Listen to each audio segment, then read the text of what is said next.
All right, welcome everyone to this first panel on the K-shaped recovery. For a world being increasingly dominated by tech, and we've had quite a few technical issues of some people joining, so we don't have everyone here quite yet, but we will kick off anyway. So we're joined here by Nicolas Collin, a general thinker and investor with the family in Paris, and we have Kim Mai Cutler from the USVC Initialized, and we're soon, hopefully, to have Pat Wilson from Georgia. That's Georgia, the US state rather than the country, and also Helen Kopman, who works on digital innovation and blockchain at the European Commission. And as Yoram said, the world is in an absolutely terrible shape, but venture and tech has never been better. And I want to kind of set the scene by saying how this, for policymakers, this dichotomy has created obviously a huge challenge, big unemployment, etc. Challenge for a lot of people, but it's also created this fantastic opportunity to reshape the economy and reshape the world at a time when people's interest in new ideas, but also in new tech, is at a high. So my question, and the question we're all going to be talking about, hello Pat, thank you for joining us, is how do policymakers seize this fantastic opportunity that there is to avoid a K-shaped recovery and indeed, put the economy fundamentally on a better footing? I'd love to start, before we get into some of the kind of wild ideas, and from Nicolas and Kim Mai, or at least some requests, just on the policy, to hear from the policy makers. I'd love to hear from you, Pat, what Georgia is doing to prevent a K-shaped recovery and indeed create a world where the success and the future economic growth is shared by more people. Michael, thank you. And you can hear me, right? Okay, good. I tell you, the technical issues have been, it's not lost on me that we're talking about tech and tech helping us recover, and I can't get onto my computer this morning. So, it's an honor to participate today. And I appreciate that you also, noted that we are Georgia, the state, and not Georgia, the country. But, just as a quick primer, the state of Georgia is in the United States. We're on the eastern side of the U.S.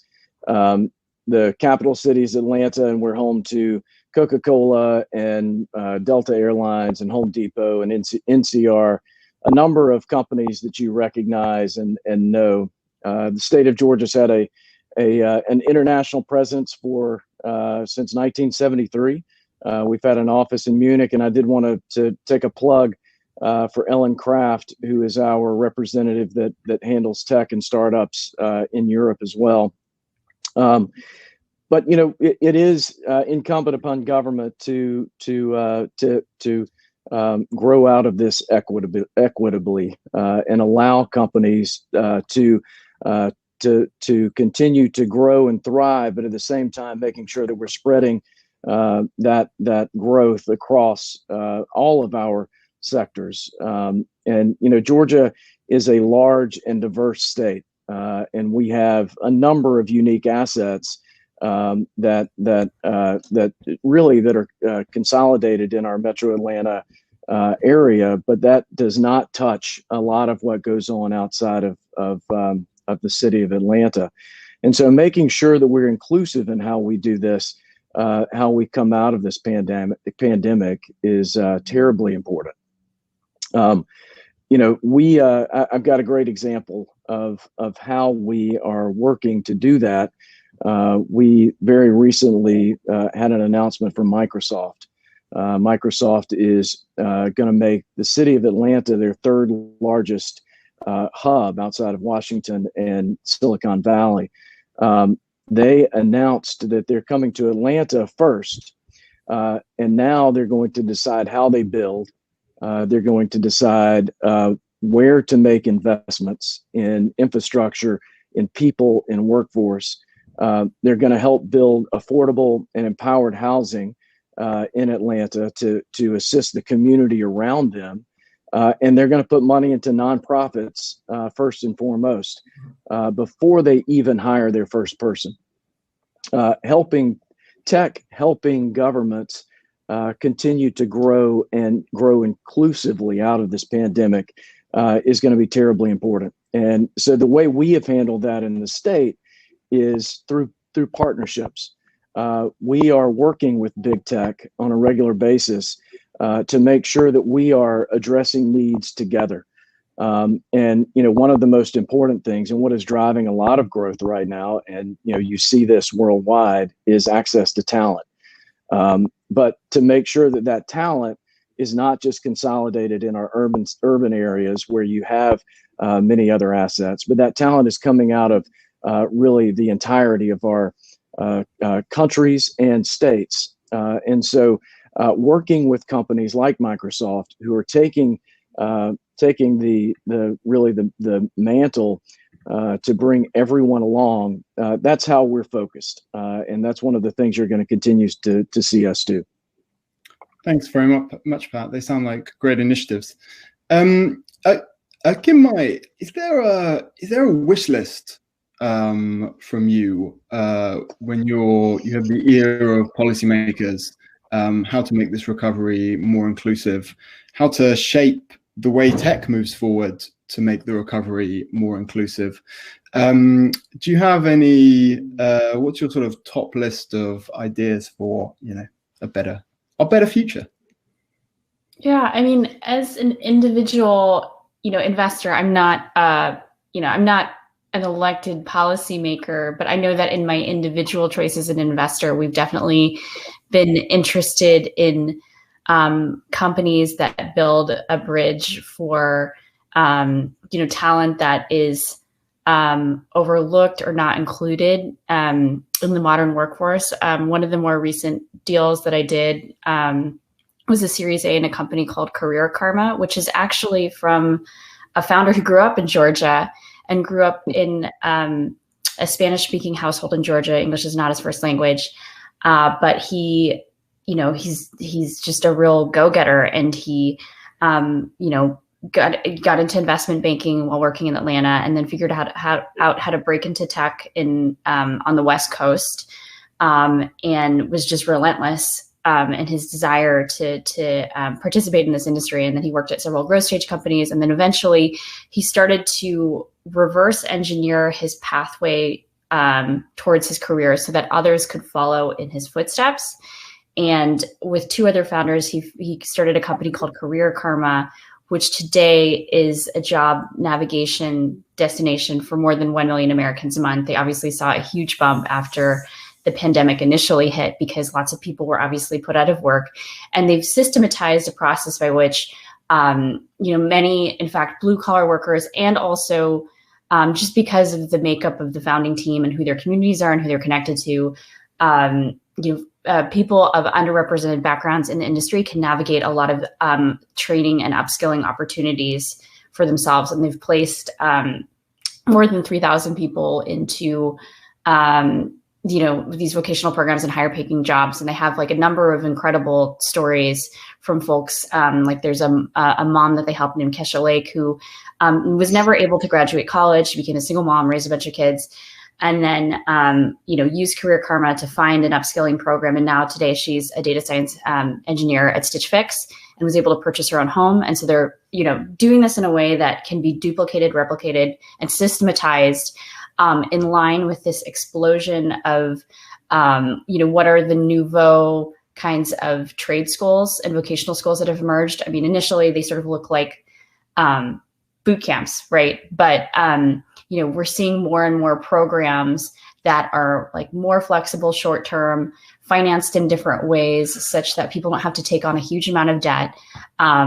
and that work with, that accommodate different lifestyles or needs, right? So like, if you look at some, for a lot of their customers, the aha moment is really, something that they can pursue that is more flexible on their own time, especially if they have care needs. Their goal really is to bring this eventually to impacting millions and then eventually billions of people's careers.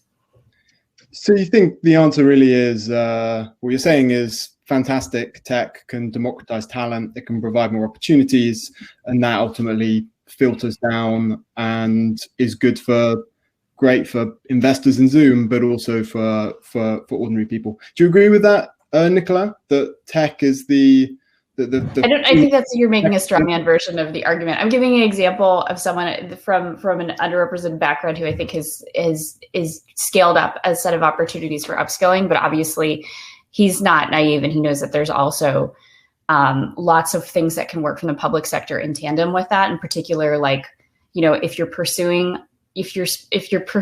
upskilling, support around childcare. So there's lots of things that get people successfully into programs and help them keep them there. And those are managing all the costs and responsibilities that you have while you're upskilling.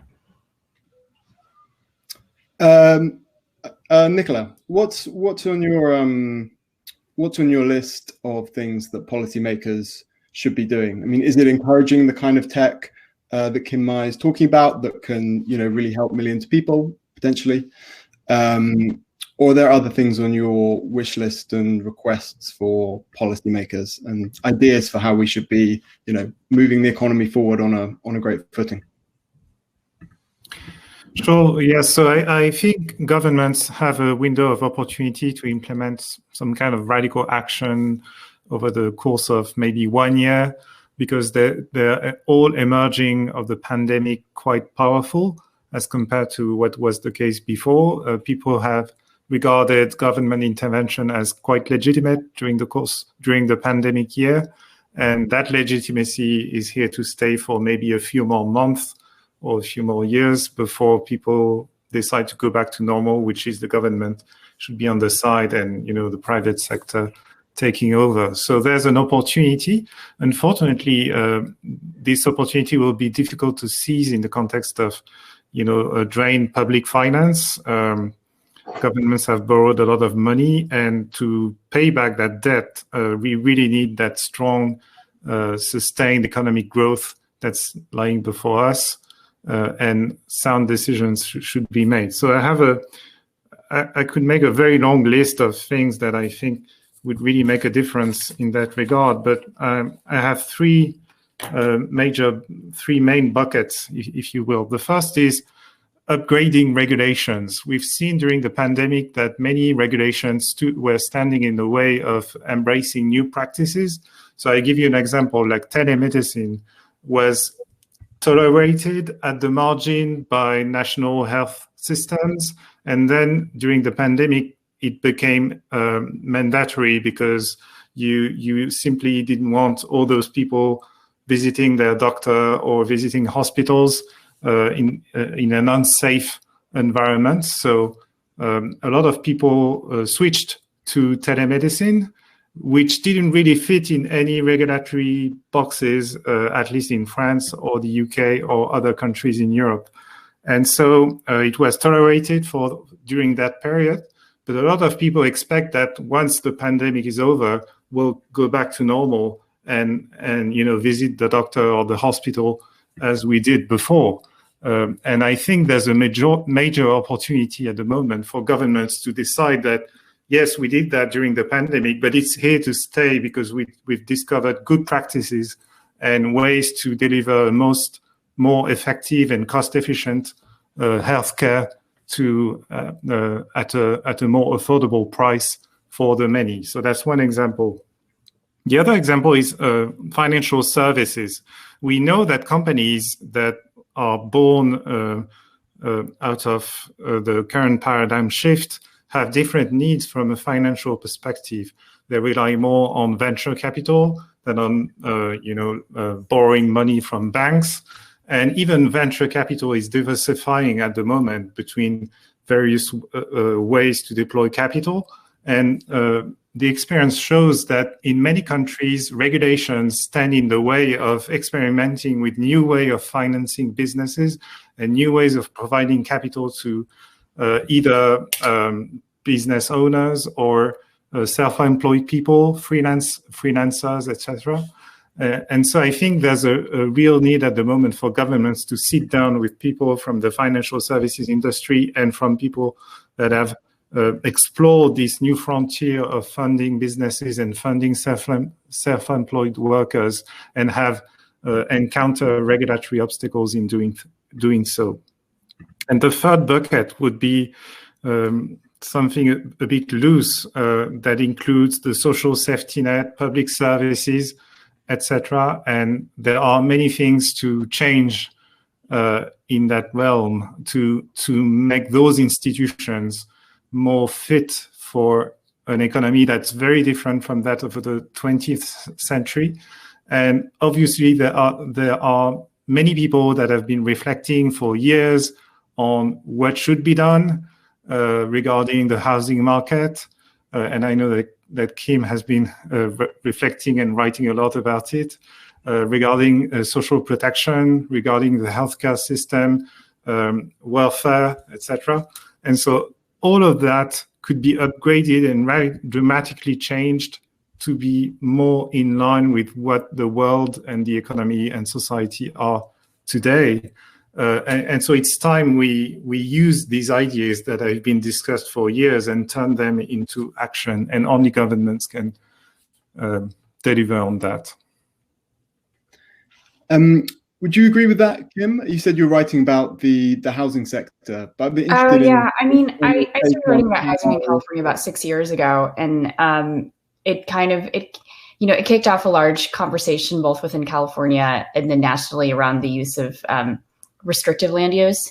I think in general, one thing to note about the housing affordability crisis internationally is that it is really concentrated in particularly like Anglo-American countries. I'm thinking, the United States, United Kingdom, Australia, and it's particularly highly sensitive around a very specific model whereby which over the past, 70, 80 years post-war, these countries and economies have really relied on, your primary residence as your primary asset and mode of savings. And so you have this inherent problem with which,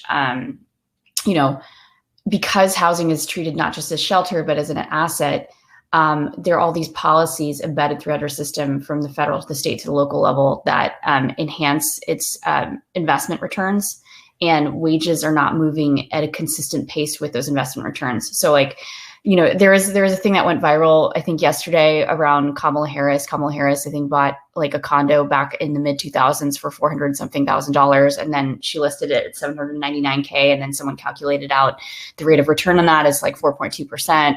Obviously, wages aren't rising at 4.2% a year, and so you have inherently a problem where every subsequent year, as long as housing is appreciating at the steady rate, you have a larger and larger share of the population that simply their wages can't keep up with the cost of housing. On the flip side of that, obviously 4.2% from a venture perspective is not a great return. So, you have this kind of weird system where it's too fast to, if it's too fast for wages, then you end up with increasing problems with structural homelessness. And then, it just costs more on the flip side to compensate or mitigate, housing costs for renters and people who can't keep up. And the U.S. has never systematically chosen to do that for non-homeowners. Its policy is very tilted towards subsidizing homeowners and the return on homeownership as an investment without a commensurate amount of support on the opposite side for renters and people who, can't get on the property ladder. When we're talking about the housing market, but also other like big structural issues, say education, healthcare, is there a sense in the States, Kim, of renewal, of excitement, of the fact that the same kind of digital pushes that have made Zoom worth so much money can also be used to improve these giant organizations that affect so many millions of people? Yeah, I mean, I think the general feeling right now, at least from what I can tell, is not renewal, but like just a general sense of relief that we've staunched the bleeding, at least temporarily, and we have, someone who is stable and experienced in charge of the country. I mean, like, this country very explicitly made a set of choices last year in which, the monetary policy more than fiscal policy, which is typically our history, was used to address economic distress. And I mean, while we did have a large, initial package, the Congress obviously dragged its feet on it towards the end of the year, and we're still, kind of seeing what the Biden administration is really capable of. I mean, on principle, because of where interest rates are, we're seeing asset markets respond to that, which of course, like, creates this K-shaped structure that we're talking about. But we need to see, again, a commensurate amount of support for people who cannot get on an asset or property ladder. So it's a similar problem. It's an analogous in both systems, like not enough support on people who can't get on the asset ladder. Pat, you were talking about how public-private partnerships with big companies like Microsoft and Boeing, just again picking up on that point of Nicola's, this idea of a moment of change where lots of things are possible with digitalization. What's happening in Georgia at a state level when it comes to big institutions, to public services, to sort of new ideas that affect the lives of millions and millions of people, not just people who may be employed by Microsoft? Yeah, that's right. Michael, Nicholas made some good points, and Kim has too. And I do want to say that there was a saying that's been in U.S. politics for a number of years, and you just never let that crisis go to waste, right? This is a worldwide crisis. Governments have, to what Nicholas said, they have more power right now. And one of the things that has been fascinating to watch is that we have seen things that we as a state have been trying to address for a number of years, like broadband access statewide, has been highlighted through this crisis. And it's not the companies that are screaming about it. It's kids that are not being able to go to school, and they're having to do schoolwork from home. You see some kids having to go to a public library, in order to access the internet. Well, that those public libraries are closed during when we were in lockdown. So there is a move now to address some of these inequities that we have seen for a number of years, but this crisis has highlighted that fact. And so, broadband access for everyone is something that you're seeing our state tackle. And again, I've been in state politics for a long time. We have talked about it for probably 10 years. And now you're reaching the point of, now we've seen that the kids, were not able to keep up, that you were not able to have the same education in rural Georgia as you saw in the city of Atlanta, because they couldn't access the internet. And so some of those things we're addressing quickly. And that's exactly what Nicholas was talking about, is you can't, you need to, we've highlighted the problems, we've highlighted gaps. And so now it's incumbent upon governments to jump in and tackle that wholeheartedly. And then the long-term positive there is it's going to help us across the board. It helps us grow back out of this. It helps companies continue to hire, and really it gives opportunities. It makes those opportunities that are readily available in many urban areas, it takes those statewide. And that's something that I think that we're going to have to jump on quickly. The state of government began an initiative prior to the COVID pandemic lockdown that has now become even more important, and it's called the Partnership for Inclusive Innovation, and really it's helping take the innovative ideas that are coming out of Georgia Tech, Emory, and this ecosystem that's built up here in the city of Atlanta, and taking that out into our less urban centers. And so we are funding startup opportunities in some of our smaller, secondary towns across Georgia that have universities that have talent, that are producing opportunities and ideas. But ultimately, there's a massive brain drain leaving those communities because they're going to where they're going to find venture capital and where they're going to find opportunities to grow those out.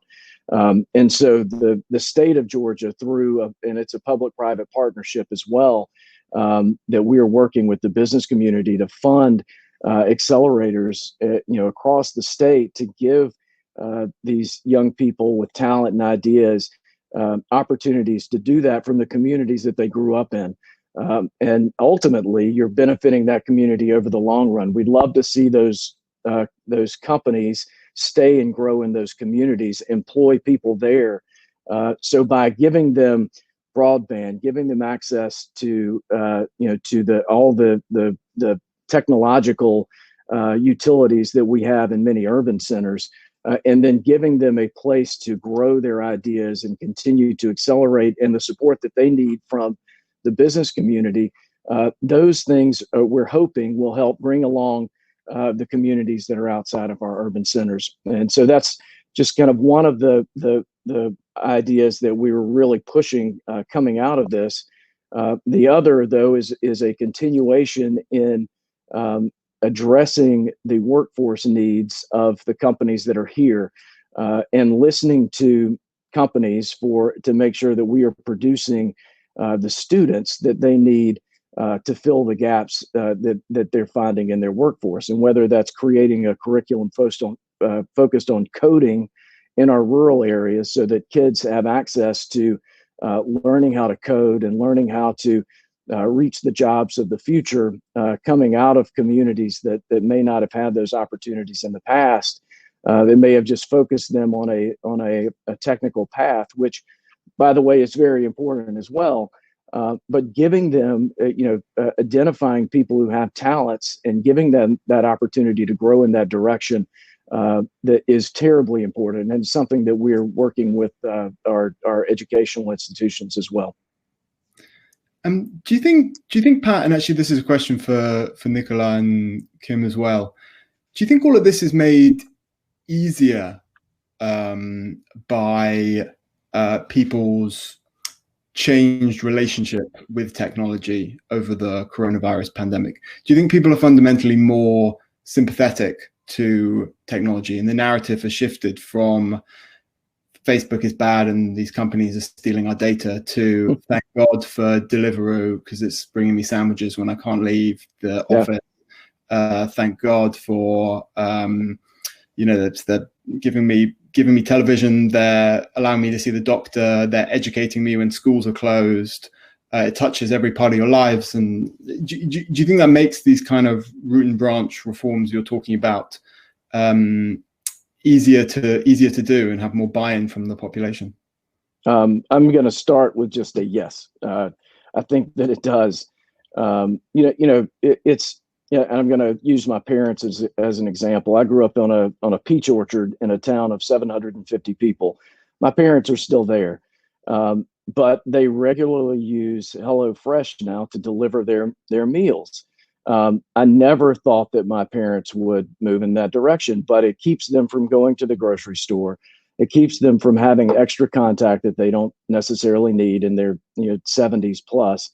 And so this gives them an opportunity to really bring tech into their daily lifestyle that they never would have done prior to the pandemic. I do believe that just our daily interactions, the way we as consumers have changed our purchasing, the way we as in a work environment have changed how we do business, all of this has made us more reliant on tech. And I think it's whether you were afraid to move in that direction in the beginning, it's forced us to move in this direction now. And I think that we all know that we hate change as individuals, as humans. Once you have experienced it and you're not dead at the end of the day, then I think that it does become part of your life, and it's something that you're able to continue to do. And I think it will spawn more innovation, which we're already seeing. And so, yes, your question is a positive, that I do think our experiences over the last year have made tech more acceptable in our daily lives, and we're going to see major changes coming out of that. Would you agree with that, Nicola? Is that an opportunity? Is that another one of those big opportunities that you were talking about? Does it make everything easier? Yes, I think so. I totally agree with the idea that this is a time when people have realized that they can rely on tech products in general, whereas governments in many countries have fallen short in terms of as compared to expectations from citizens in the context of the pandemic. And I think, so we have this ongoing debate about privacy and all the supposedly bad things that tech companies are doing to us. But in the end, what people crave is convenience. That is, high quality products delivered fast at an affordable price.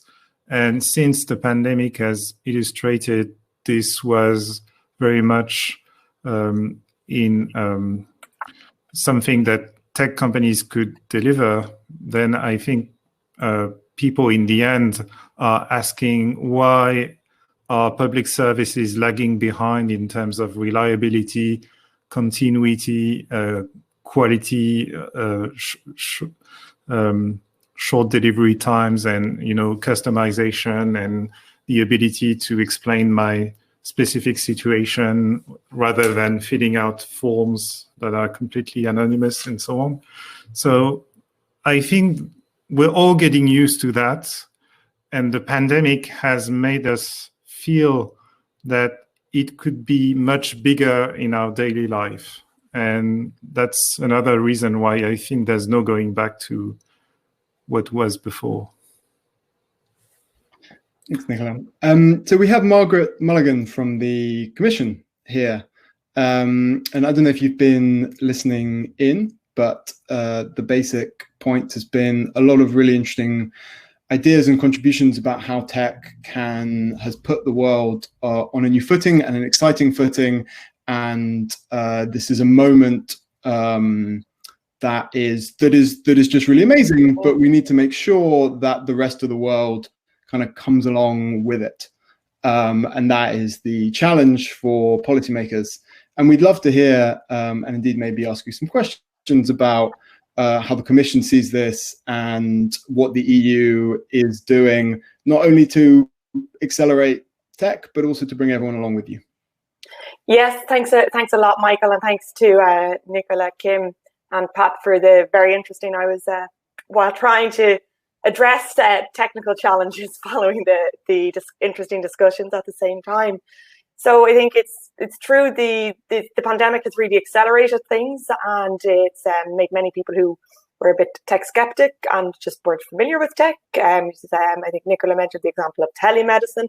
That's really come to the fore. And I would just say, even before the pandemic, at European Union level, we were very much focused on the green and digital twin transition.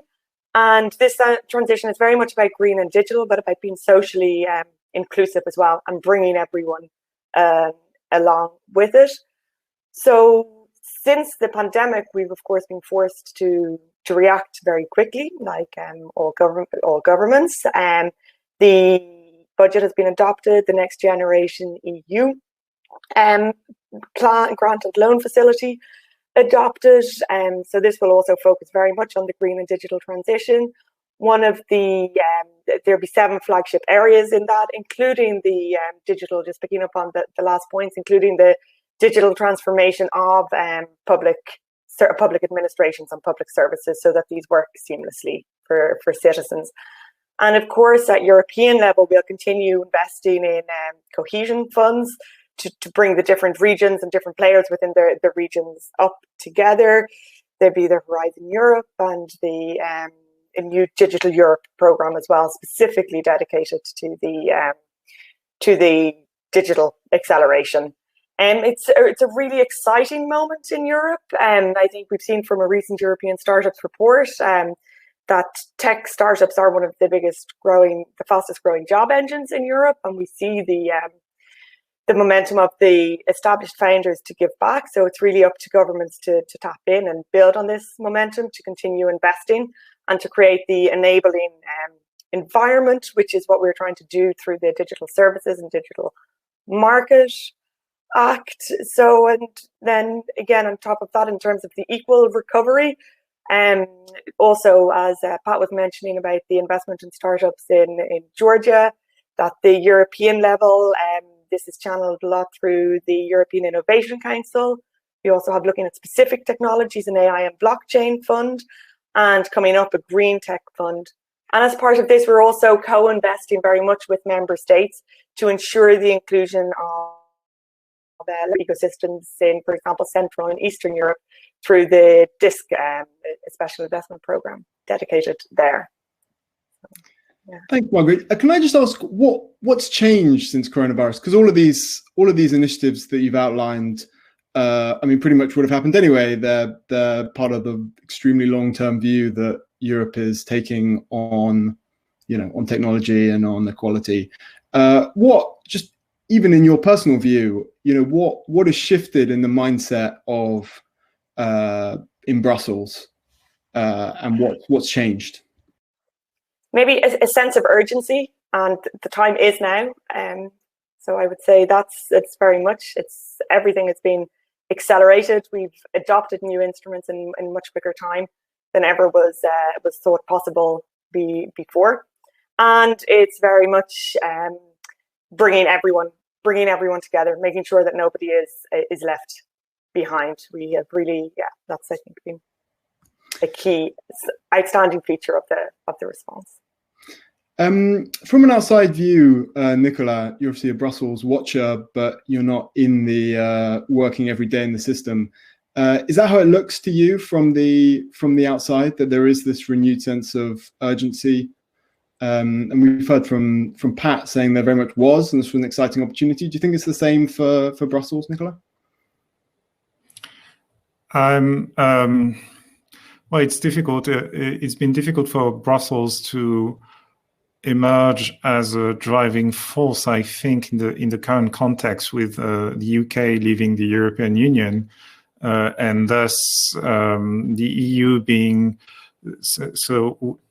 All of us still waiting to discover how the EU will effectively function now that it is dominated mostly by France and Germany. And, the UK was the third party, the arbiter in many disputes that were happening between France and Germany in the past.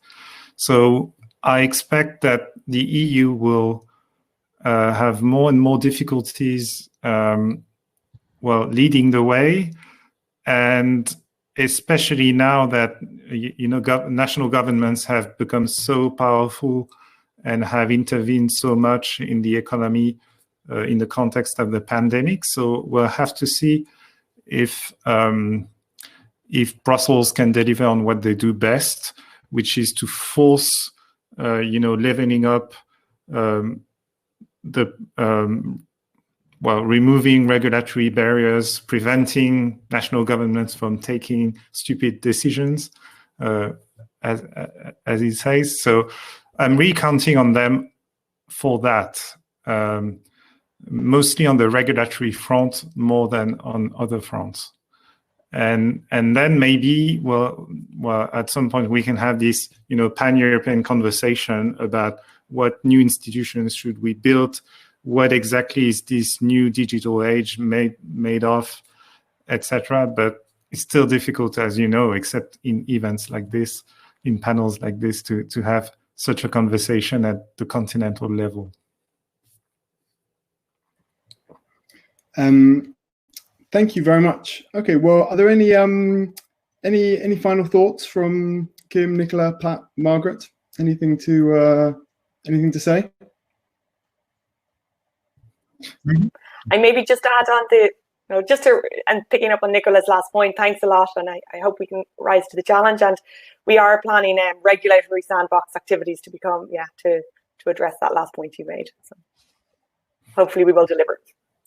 Maybe I'd be interested in having 2 Americans participating in the panel to have their views on how Europe is doing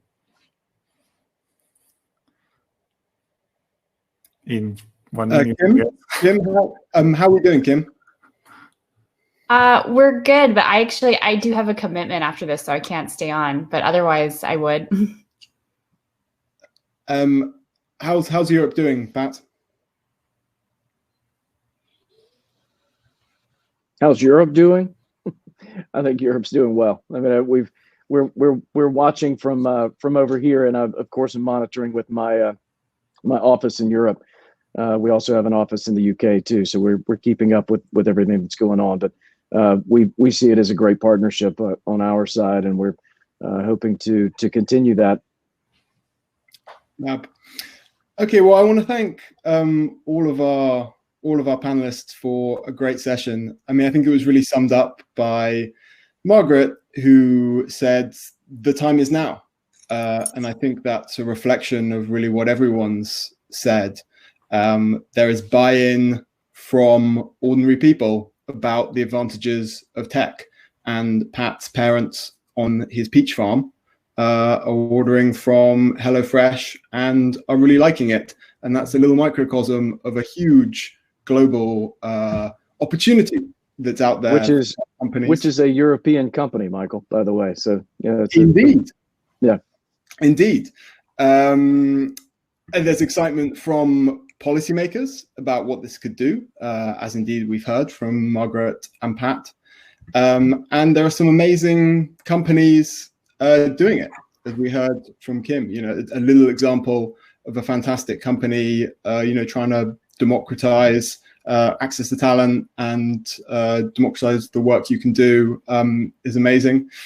And we heard from Nicola some ideas about some interesting new ideas about how you structure tech and structure society and how you do regulation, which again, this is a time where people can think in a different way, which is really exciting. So the time is now. Now everyone just has to actually do it. So with that, I say thank you very much to Pat, Margaret, Nicola, and Kim. Much appreciated. And I will introduce the next panel, which is moderated by Sifted Deputy Editor Amy Lewin, and it's about how to think about tech ecosystems in a distributed world. I think we touched on some of those points, but that's going to be a fantastic session, so please do everyone stick around. Thank you.